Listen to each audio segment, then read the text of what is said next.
aqui. Usar essa roupa que chama-se Perhan Turban, justamente porque chamaria menos atenção. Sim. É isso aqui. Tá pegando aí, Mandíbula? Mais perto? É uma roupa muito comum, usada há milênios, faz parte da cultura afegã. Uma cultura que tem muito orgulho em que pese ter sido invadida milhares de vezes. Entendeu? Alexandre o Grande invadiu. Gengis Khan invadiu. O Império Britânico invadiu. O Império Soviético, o Império Americano. Mas eles jamais foram colonizados. E eles têm muito orgulho disso. Eles nunca foram aculturados. Entendi. Eles mantêm até hoje a Eles têm esse orgulho, exatamente. Então, o Talibã é apenas um dos grupos, né? A gente não pode julgar afegãos apenas pelo Talibã e não pode não pode julgar o Talibã sob uma ótica maniqueísta. Temos que saber que o Talibã, eles têm uma visão tribal do Alcorão, uma parte, essa interpretação radical da Sharia, que é a lei islâmica, ela tem um peso muito forte dos usos e costumes tribais. E por isso que eles são tão radicais. Mas se você comparar o ISIS-K, que é uma vertente do Estado Islâmico, né? E que nasceu ali naquela região e que hoje é o principal inimigo do Talibã, o ISIS-K é muito mais radical, porque o ISIS-K prega a formação de um grande Estado muçulmano, onde qualquer sociedade não muçulmana seja considerada inimiga. E deve ser eliminada. O Talibã já não. O Talibã já prega que um Estado islâmico dentro do território deles, entendeu? Então eles são, embora os dois sejam sunitas, tanto o ISIS-K quanto o Talibã sejam sunitas, eles têm visões bem diferentes, né, daquilo que deva ser feito. Se você comparar com o ISIS-K, o Talibã é mais moderado. E o Talibã, de moderado, não tem nada. É só ver o que eles fazem com as mulheres, cerceiam os direitos das mulheres, a interpretação radical da Sharia, cortam as mãos daqueles não muçulmanos, dos que roubam. Todo ladrão vai ter a sua mão cortada. Entendeu? Quando o Talibã assume o poder, existe um fenômeno que acontece imediatamente, que é a queda de criminalidade comum, pela interpretação da Sharia, pela implementação da Sharia. Entendeu? Pego roubando, corta a mão. Corta a mão. Adúltera. Pedrada? Pedrada, exatamente. Apedrejamento. Então, eles têm assim, uma visão muito radical, né? Mas é difícil a gente entender isso, né? Porque é uma coisa tão enraizada. É difícil. E esse, Rogério, é um erro muito comum de jornalistas internacionais analisar uma cultura diversa mediante seus próprios valores. Não dá. É uma coisa preconceituosa e você não analisa a cultura diversa com seus próprios valores. Você precisa entender um contexto. E também temos que aprender que, embora o Talibã tem aí decisões deploráveis em termos de direitos humanos, eles também têm apelo junto à população, porque os americanos, embora tenham ficado 20 anos como invasores, 20 anos apoiando determinados governos, eles nunca trouxeram um avanço, principalmente para os setores mais pobres da população. Nos setores mais pobres são os setores rurais. Nesses setores, o Talibã sempre teve um apelo. As pessoas sempre sonharam em ter o seu primeiro Kalashnikov, fuzil de fabricação russa, né? Então, por quê? Porque os americanos melhoraram muito para as populações mais abastadas. As populações mais intelectualizadas sempre tiveram grandes benefícios, mas os americanos apoiaram muito os governos corruptos, principalmente na construção civil. Gastou-se milhões e milhões na construção civil e com muito dinheiro sendo desviado, com os americanos apoiando governos corruptos simplesmente porque eram inimigos do Talibã. Entendi. Então, o Talibã consegue voltar ao poder, ele nunca foi exterminado pelos americanos também, porque a invasão americana sempre foi um grande erro, foi o Vietnã do terceiro milênio, né? Então, a gente tem que analisar nesse contexto que não seja um contexto maniqueísta. Total. Porque tem muita gente que tem uma tendência em analisar decisões, tradições, por uma vertente maniqueísta. Quem é o inimigo, quem é o herói, não é assim. A vida não se resume herói contra bandido. Mas existem interesses econômicos, estamos falando de uma região onde o minério é muito importante, o minério do terceiro milênio, o minério que vai ser usado pela indústria de informática é abundante dentro do Afeganistão. O Talibã jamais deixou de existir porque eles sempre se alimentaram com o dinheiro das plantações de papoula, né, que é a matéria-prima do ópio e da heroína. embora o islamismo condene o uso de drogas, né, suas contradições, mas eles sempre precisaram se capitalizar através do dinheiro das drogas. Enfim, são essas questões que precisam ser analisadas com a devida profundidade, sempre sabendo-se que não se trata de uma história de mocinho contra bandido. Exatamente. Todo mundo tem interesse ali. As principais potências, os russos, os chineses, os paquistaneses, os americanos, todos têm interesses. E a maioria desses interesses não são exatamente nobres. E é o lugar onde nasceu a civilização, praticamente, né? Essa região aí do Iraque, né? A região do Iraque, exatamente. Antiga A confluência Babilônia, do rio, né? A Babilônia, a confluência do rio Tigre com o rio Eufrates é descrita pela Bíblia como o Jardim do Paraíso, onde estava o Jardim do Paraíso na Babilônia. Enfim, o mundo começa ali, o Jardim do Éden começa ali nessa região. E você consegue entender essa grandiosidade quando você está lá, ou só quando você tem afastamento e está aqui? Mas quando você está lá, você está muito focado em pegar várias versões, ver todos os lados. Porque você está no centro do que da foi civilização. A civilização antiga. Com certeza. Totalmente. E Totalmente. não deve ter mudado muito, claro né? que... bom, você vê, você falou em Babilônia. Saddam Hussein reconstruiu a Babilônia e fez uma obra de péssimo gosto, né? De nenhum tipo de apuro assim, histórico. Ele reconstruiu, entendeu? Com uma arquitetura totalmente defasada, nada representativa da arquitetura da época. Né? Exatamente do que foi. Mas tudo ali exala civilização. Enfim, é uma região do mundo avassaladora, porque ela te toma assim, né? Tudo pode ser explicado ali, todos os conflitos, todas as hipocrisias, todas as contradições podem ser encontradas nessa região do mundo. E você, você basicamente o cinegrafista. Eu costumo viajar com um cinegrafista porque a locomoção é mais fácil, né? Aqui no Brasil é comum eu atuar com um produtor também, mas nessas regiões transporte é algo muito crítico. Entendi. Então, se você vai só com um cinegrafista, é mais fácil de você se locomover, você chama menos atenção também. Ainda são umas câmeras grandonas ou umas menores agora? Hoje em dia evolui muito, né? Chama menos atenção. Chama bem menos atenção, pesa muito menos a sua... Hoje em dia, na verdade, com um smartphone como esse, você muda... já chegou a fazer coisas com o celular? Isso, às vezes, dependendo da situação, as imagens feitas com um smartphone como esse, você não nota a diferença. Mesmo? Não nota. E chama menos atenção, você está aqui... Muito mais. Você muda a história da humanidade com esse aparelhinho hoje em dia. E vocês já receberam tiros perto de vocês, de ver bala passando, essas coisas? Isso é comum, né? Porque você nunca ficou no hotel, você vai para a linha de frente, como você falou. Às vezes você fica em hotel, às vezes você dorme na montanha, porque não tem onde dormir, você dorme ali junto com os guerrilheiros. Você chega a dormir de hotéis confortáveis. Por exemplo, no Afeganistão atualmente, com a saída dos americanos, você encontra hotéis nababescos, luxuosos, mas sem nenhum tipo de manutenção, porque os americanos saíram e não tem como manter. Então nada começa a funcionar, começa a entrar um caos total. Entendi. Quando eu estava no Iraque também, eram hotéis da época em que o Iraque era a princesinha, era chamada de a princesa da região, era um lugar extremamente rico, onde o turismo trazia muito dinheiro, o petróleo, claro, traz muito dinheiro sempre, né? Então você tinha hotéis assim incrivelmente grandes, mas onde o encanamento não funcionava, onde a luz não funcionava. É algo muito interessante, né? Dependendo da época onde você vai. E no Afeganistão, nesse momento, isso acontecia em Cabul, porque os americanos, a partir do momento em que eles deixaram o poder e deixaram o país, eles deixaram também construções muito luxuosas, que hoje estão sob o domínio do Talibã, mas não existem condições para que esses locais sejam mantidos. Então você vai em locais que não tem nenhuma manutenção, são enormes, mas não funcionam como deveriam funcionar, né? Então, as moscas, nós estamos falando de um país com 35 milhões de habitantes, onde pelo menos 25 milhões passa fome nesse momento. Putz. Entendeu? Abaixo da linha de pobreza.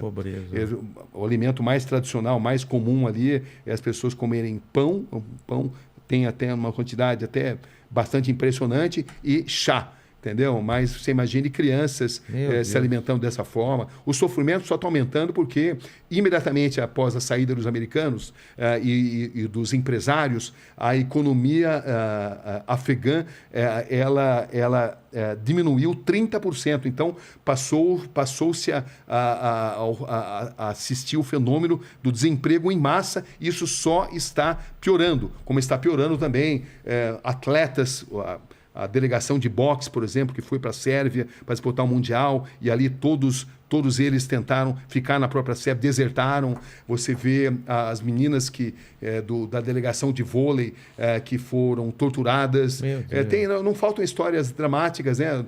A história da mãe que nós entrevistamos lá, que vendeu o próprio filho porque não tinha dinheiro, vendeu a própria filha para arrumar dinheiro para curar a outra filha que estava doente. Histórias do cantor que não pode mais cantar, que a mulher conseguiu fugir e levou uma parte da família, mas a outra parte ficou e ele não consegue fugir. Enfim, não faltam histórias dramáticas ali, porque o livre pensar está sendo cerceado, embora o Talibã emita sinais de que está tentando abrir, né? De fato, os jornalistas internacionais foram relativamente respeitados ali. Nós sentimos isso, uma tentativa de passar uma imagem melhor. Entendi. Mas quando você se arrisca e você vai para locais onde eles não conseguem te monitorar, aí você encontra a vida real. Entendeu? E a vida real é de pessoas perseguidas simplesmente porque pensam de uma forma diferente do Talibã. Mas, ao mesmo tempo, eles precisam do apoio da comunidade internacional para enfrentar o seu grande inimigo, que é o ISIS-K, nesse momento, que tem promovido ataques terroristas constantemente ali contra a população xiita, que são os grandes inimigos do ISIS-K. A tribo dos Hazara, que são xiitas, né, que é uma minoria profundamente perseguida pelo ISIS-K. Então é um país muito inseguro, onde a situação, em um determinado momento, parece segura e rapidamente se deteriora, e os tiros, as bombas, tudo é muito, muito instável no Afeganistão nesse momento. Você chegou a travar em algum momento de guerra assim, ou você, o cinegrafista, eu não consigo. Olha, um medo travassa. Porque imagina então, que o medo faz parte. Eu já tenho uma boa experiência nisso, né? Eu já cobri 6 guerras, né? E é um processo evolutivo. Você vai ficando mais cascudo, né? Entendi. Você só se descobre nessas situações. Existem seres humanos que, dominados pelo medo, só fazem bobagem. Eu descobri que, dominado pelo medo, eu fico ainda mais lúcido. É mesmo? Eu descobri isso. Então, eu sou sempre o cara que acalma. Quando a gente foi sequestrado pelos talibãs, agora eu acalmei o cinegrafista, ele até cita isso num vídeo, numa entrevista que ele deu recentemente. Muitas vezes eu pego a câmera e eu passo a filmar. Isso não surgiu da noite para o dia, vai sendo moldado, né? Entendi. Você só se descobre estando nessas situações, né? Imagino. Estando no ar-condicionado é fácil dizer que você tem coragem. Não é que você não tenha medo, claro que tem medo, eu tenho medo. Só que o medo ele não me paralisa, eu descobri isso. Porque eu também constatei que se eu mantiver uma lucidez, eu tenho mais chances de argumentar, mais chances de tomar melhores decisões. Então, nessas situações agudas, eu sou sempre sereno. As pessoas que estiveram comigo sempre me descrevem dessa forma. Olha, o Cabrini pode até estar comigo, mas ele não transparece, eu fico sereno. E, na verdade, não é que eu não tenha medo, eu tenho medo, mas eu não perco, assim, um controle da situação. Entendi. Isso não nasceu do dia para a noite, ninguém é mais do que ninguém, é algo que foi desenvolvido através dos anos de profissão, enfim. Hoje em dia eu sou um cara mais tranquilo. Mas te passa pela cabeça, eu posso morrer? Passa, eu tenho consciência que a qualquer momento eu posso morrer. Claro que passa. Ninguém nos obriga a estar nessas situações. Né? Porque nem podem, nenhuma né? empresa de comunicação obriga. É uma decisão sua. Aí você vai perguntar por que você decide correr esse risco? Relação custo-benefício, porque eu acho que a história que você vai poder contar vai valer a pena se as pessoas souberem daquilo que você vai mostrar. A humanidade vai estar mais bem servida. Mas é algo meio idealista. Né? Mas entendeu? Eu acho. Se não tiver esse tipo de pessoa, como que faz? Todo mundo no hotel não consegue. Olha, eu conheci vários tipos de jornalismo, aqueles que fazem até grandes trabalhos, mas preferem ficar no hotel, entendeu? E até, às vezes, com boas fontes, fazem até bons trabalhos. E aqueles que preferem ficar mais na linha de frente. Eu sou do segundo time. Isso não significa que eu sempre vou fazer melhores trabalhos, apenas uma decisão pessoal. E você falou também que tem a sorte também. Não adianta, às vezes você tá na linha de frente e não tá no lugar certo na hora Sem certa. dúvida, Né? sem dúvida, sem dúvida. Você tentar assim, controlar qualquer tipo de tendência, arrogância é muito importante.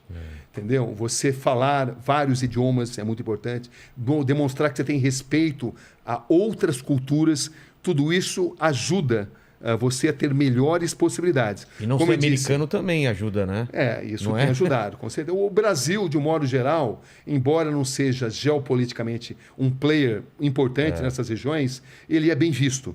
O Brasil tem uma história na ONU, né, na formação do Estado de Israel, o nosso grande diplomata Aranha, Oswaldo Aranha, foi fundamental. Aqueles mais intelectualizados sabem dessa história. O Brasil sempre teve uma política mais equilibrada ao longo dos anos, embora também seja um tanto quanto inexpressivo em política internacional. Mas, para o trabalho da imprensa, mais ajuda do que atrapalha. Entendi. E eu queria voltar na história do Senna. Qual foi a tua relação quando você começa? Qual foi a primeira vez que você encontra com ele? Na linha do tempo até você ter que dar a notícia da morte dele. Como foi essa tua relação com ele? O Senna, sem dúvida, um dos caras mais importantes da minha carreira. Abriu imensas portas para mim. Sou profundamente grato a ele, ao pai dele, à família dele. Eu comecei a... Você lembra a primeira vez que Lembro sim. Eu era o seguinte, eu era diretor de esportes, eu fui contratado pelo SBT em 1990, né? Eu fui inicialmente para ser editor de esportes, eu virei diretor de esportes, responsável pela organização da equipe que iria cobrir a Copa do Mundo de 1990. Contratei Tele Santana, Sócrates, Emerson Leão, Nossa! Luiz Alfredo. Era um timaço, ficamos em segundo lugar. Foi uma cobertura histórica. O Amarelinho surgiu nessa cobertura. Foi uma grande cobertura. O SBT e a Globo tinham o direito? O SBT não tinha, quem tinha o direito, o SBT tinha direito, a Band também tinha. A Band também? Era uma época que... Essa época tinha. Mas foi a época do Plano Collor, onde de uma hora para outra você não tinha mais dinheiro, lembra? Eu lembro, congelaram. Congelou e você não tinha dinheiro. Então, tivemos que fazer uma cobertura com uma equipe muito reduzida. E eu era o diretor de esportes, entendeu? Bom, mas o que eu quero contar, vou tentar resumir, né, para chegar até a sua resposta do Ayrton Senna, né? Como fizemos uma baita cobertura, não vou dar os detalhes aqui, porque você quer que eu chegue no Ayrton Senna. Da Copa, né? Da Copa do Mundo, a baita cobertura da Copa do Mundo. E aí o Silvio ficou tão entusiasmado com essa cobertura, que enfrentou tantas dificuldades, né? Como a gente ter que mandar uma equipe pequena lá para a Itália, na Copa de 1990, que o comercial do SBT decidiu que teríamos um grande programa esportivo todos os sábados. Tava tudo comercializado. E não tinha... Era uma coisa inédita até Não então. tinha. Por quê? Por causa do sucesso da cobertura de 1990, onde eu fui o diretor de esportes, né? O superintendente artístico era o Luciano Calegari, que era o comandante-geral, o Lucianinho Calegari, que era o filho dele, e fizemos uma grande cobertura, né? Cobertura histórica, lembrada até hoje. Tinha o Luiz Alfredo, o João Carlos Albuquerque, o Amarelinho, o Orlando Duarte, o Ivo Morgante, era narrador. Enfim, foi uma cobertura que marcou muito, né? O Tele, como assim, membro da equipe, era fantástico, agregador, Sócrates, o Emerson Leão, que eram personalidades bem assim, diferentes. Bom, mas enfim, vamos chegar no Ayrton Senna.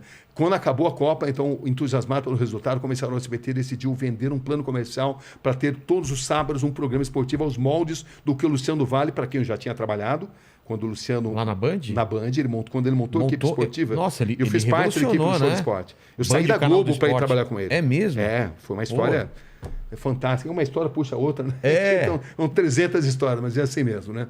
Mas, enfim... Luciano do Vale também, que é outra pessoa também. Nossa, o Luciano foi um cara muito marcante na minha carreira, né? Eu conheci ele na Globo, na Copa de 82, e aí depois ele me tirou, fez uma proposta milionária. E ele sai também da Globo, né? Ele sai da Globo, principalmente vai para a Record, depois monta uma equipe, um programa de esporte que tinha 8 horas, e que a gente fazia esporte, mas se falava sobre todos os assuntos. Exatamente. E é por isso que o esporte é interessante, porque cada atleta ele está inserido num contexto político. Então você faz grandes coberturas políticas cobrindo o esporte. Exatamente. Né? Que é a mística do grande evento. Mas, enfim, o Silvio Santos estava interessado em fazer algo... Silvio Santos não. O comercial do SBT em fazer algo semelhante ao que o Luciano tinha feito na Band. Entendi. Um programa de esporte, só que o do Luciano era aos domingos, ia ser de sábado.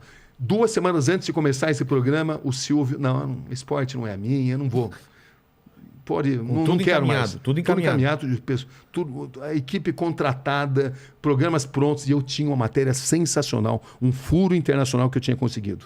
O que era esse furo internacional? É um capítulo desse livro aqui. Qual que é? A grande entrevista com Ben Johnson. Eu onde lembro, pela aquele primeira vez do doping da Olimpíada de Seul. A primeira grande entrevista que ele deu foi para mim. Ele já tinha falado brevemente para a imprensa canadense, mas pelo fato de ser um jornalista internacional e de eu tê-lo conhecido em Seul, eu tive uma proximidade dele. Então ele me deu uma entrevista histórica, não só ele, como o treinador dele, Charles Francis. Que foi o cara que o dopou. Que dopou. Que planejou todo o doping dele. Então era uma matéria que ela mostrava pormenorizadamente como ele tinha se dopado. Nossa. Em detalhes nunca mostrados no mundo inteiro. Essa matéria ia ser a estreia desse programa esportivo. Mas aí o Silvio não tem mais programa. Agora que eu faço com isso... Então... Bom, esse programa, no fim, ele acabou entrando de maneira avulsa e ficamos assim... entrou dentro da programação do SBT, entrou na TV Cultura também. Tá. Foi um programa patrocinado pela Perdigão. Mas não entrou como parte de um grande programa, entrou como uma matéria à parte. Fez um grande sucesso na época, né? Mas aí o que aconteceu? A gente tinha que decidir o que eu iria fazer da minha vida, né? Porque a equipe de esportes não existia mais. Não ia ter mais programação esportiva. Alguns meses depois, o Luciano Calegari me chama: Cabrini, você fez um trabalho fantástico, eu tenho uma coisa legal para te oferecer. Eu falei: o que é? Nós temos um programa aqui que cobre os bastidores da Fórmula 1. Era até o Fernando Calmon que fazia, era um cara que cobria a Fórmula 1.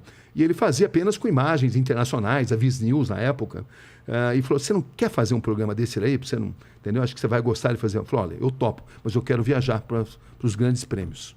Eu já tinha uma experiência em automobilismo. Eu tinha feito Fórmula Indy com o Luciano do Vale, um enorme sucesso. Eu lembro, ele trouxe o Indy e fazia um sucesso. Exatamente. Absurdo. Então, nossa, eu cobri muito Fórmula Indy com o Luciano lá, o Wanser Jr., AJ Foyt, 500 milhas em Indianápolis. Trabalhar com o Luciano era uma festa, né? Porque ele era um cara assim, profundamente otimista. Você jantava com ele, você acreditava que tudo era possível, entendeu? Pelo entusiasmo que ele tinha. E ele era um cara empreendedor, realmente. Bom, mas enfim, então o Luciano Calegari me convida para cobrir a Fórmula 1 num programa que o SBT não tinha direito, o direito era da Globo, certo? Onde eu já tinha trabalhado, né? Eu já tinha trabalhado 4 anos, já tinha saído convidado pelo Luciano do Vale, né? Entendi. Eu trabalhei 3 vezes na Globo, no total 12 anos, em 3 etapas diferentes. Tá, você saiu da Globo, foi para Band e da Band... Eu saí da Globo, fui para Band, aí depois fui para o SBT, aí fui para Globo, da Globo fui para o SBT, do SBT voltei para Globo para ser correspondente em Nova York. Entendi. Entendeu?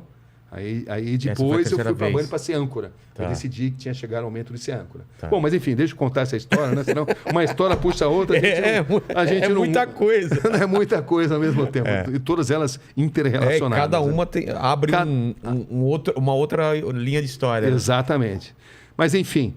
Ele falou assim: mas os bastidores da Fórmula 1, mesmo sem ter... Então ele falou o seguinte: esse programa era um programa feito assim de uma maneira muito precária, porque ele pegava as imagens internacionais e fazia um boletim ali, né? Tá. Quem cobria a Fórmula 1 era a Globo, então era um programa assim, muito fraco, né? Essa que é a verdade. Não por causa do Fernando Calmon, mas pela estrutura que tinha. Mas aí ele falou assim: olha, deixa eu cobrir um grande prêmio? Tá bom, vai lá. Pode ir. Primeira corrida da temporada, Grande Prêmio de Phoenix. Tá. Aí eu peguei, vamos ver o que acontece. Eu fui lá, arrebentei a boca na mão, entrevistei todo mundo, dei furo na Globo, entendeu? Quando voltei, essa foi a única entrevista que eu tive credencial. A Foca, que dava as credenciais, né? Era a FIA e a Foca. A Foca, ela controlava os passos dos jornalistas. Eles me deram credencial porque a Globo permitiu. Entendi. Mas o sucesso foi tão grande que a Globo... Os cortaram. Aí o que aconteceu? Passei a não ter mais. Aí eu falei: e agora? Como é que faz? Falei: você quer saber uma coisa? Deixa eu viajar, que eu vou fazer o outro lado da Fórmula 1. E eu fiz 1 ano de cobertura da Fórmula 1 no SBT, sem estar dentro sem credencial, às vezes entrando, por exemplo, no Canadá, que era no circuito de Notre Dame, que era um lago ali, barquinho de pedal. Sim. Na Hungria, com credencial do cinegrafista da televisão húngara. Eu dava um jeito. Quando não dava para entrar, eu arrumava uma pauta alternativa. Então eu fui no iate do Nelson Piquet. Fui em Mônaco? Fui no Mônaco, no iate do Nelson Piquet em Mônaco, na fábrica da McLaren, mostrar como a McLaren fazia os carros do Senna, porque o Senna adorava o meu trabalho. E ele abriu todas as portas para mim. Fui na ilha do Nigel Mansell, passei a ter contato com todo mundo. Num determinado dia, para você ter uma ideia, a FOCA, a FIA, aliás, através do Jean-Marie Balestre, obrigou Prost e Senna, que eram rivais, inimigos, a se cumprimentarem. Não, vocês vão se cumprimentar. Mas era uma coisa forçada, eles não queriam se cumprimentar. Claro que eles não. eram inimigos mortais. Então era uma cena totalmente constrangedora. E só eu filmei isso daí. Por quê? Porque o Reginaldo Leme, que é meu amigo, o Reginaldo foi meu primeiro editor na Globo, né? Um amigo grande, profissional, grande cara, enfim. Mas ele estava, acho que, num outro momento, ele não pôde cobrir isso daí, né? Por alguma razão, ele não cobriu e eu cobri. Só as suas imagens. E o fato é que essa cobertura dos bastidores passou a chamar muito a atenção. Começou a ser a coqueluche da cobertura. Resultado, foram muitas aventuras nisso, né? Sim. Resultado, isso tá no livro, no capítulo do Senna tem isso daí. Resultado, no final do ano, a Globo fez uma proposta irrecusável para eu voltar para a Globo como correspondente em Londres. Aí eu volto na Globo, agora pela segunda vez, né? Entro na Globo pela segunda vez, que é na minha estreia, onde cubro a morte do juiz Giovanni Falcone. Eu era correspondente e fui exatamente contratado porque todos sabiam do meu talento, da minha capacidade de cobrir qualquer tipo de fato. Mas né? Londres é só a base. Era a minha base. De lá você ia para De lá eu ia para todas as partes do mundo cobrindo Fórmula 1. Enfim, eu passei a ter uma grande relação com os pilotos, especialmente com o Senna, que me abriu muitas portas. E aí eu passei a cobrir Fórmula 1 pela Globo, pela porta da frente. E aí era muito mais fácil, né? E aí veio o 93, onde eu descobri o panadeiro Paulo César Farias, entre uma cobertura e outra. Passei a fazer coberturas políticas, coberturas de guerra, cada vez mais importantes, entre um grande prêmio e outro. E passei a crescer muito. Você fazia ao mesmo tempo, então, os grandes prêmios e fazia essas coberturas também? Fazia. Então você não era preso Não, porque você tinha as corridas, mas as corridas não aconteciam todo fim de semana. Elas tinham ali um determinado número de datas e eu ia para todas. Eu tinha a incumbência de cobrir toda a temporada, mas sobrava muito tempo para cobrir outras coisas. E também, algo que eu fiz que me deu assim, muitas oportunidades.